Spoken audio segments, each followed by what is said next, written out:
We were talking yesterday about this security cabinet meeting that was going to be held to discuss the reprisal to the Iran ballistic missile attacks. It seems like we're not going to get detail, obviously, before the fact about what they're thinking of. But how significant is it that this meeting was held in the first place? Yeah, I mean, I think it's just standard procedure. And I don't think we should read anything more into it than that.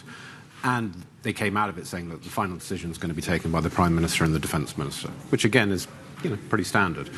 So I wouldn't overinterpret it, but I think it's confirmation that, yes, they're still on track. Yes, they've had a lot of phone calls, particularly with the US administration, but they're still on track. But we'll wait and see over the next couple of days what that might look like. It's interesting. I was reading a piece that our colleague Zainab Fatah put out yesterday about where Gulf Arab states are in all of this. Yeah. And that also coincides with the visit the Iranian foreign minister has made throughout the region. He also met quite significantly, I thought, with the Crown Prince, MBS.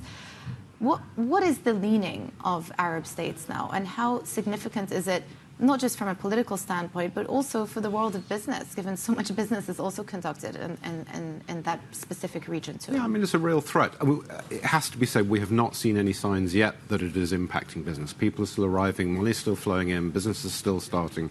So there's absolutely no evidence that anything is happening right now. But it has to be a concern when you have a hot war on your doorstep and your own infrastructure is somewhat vulnerable, that could escalate. So it's absolutely clear that the Gulf Arab states at least are absolutely adamant that a path has to be found forward, because ultimately the region will thrive through economic growth and job creation and so on and so forth, rather than through continuing conflict. And we've seen some public statements about that. They are absolutely determined to keep to that path, because that is the future. Also, there are vivid memories of the Aramco facilities attack back in 2019. Houthis were reported to be behind it at the time.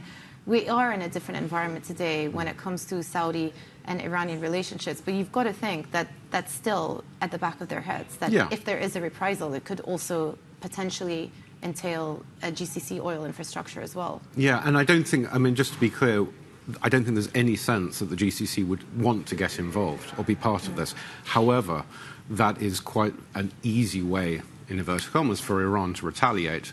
Yes, it can hit or try and hit Israel, but we've seen how successful that's been over the last couple of attempts.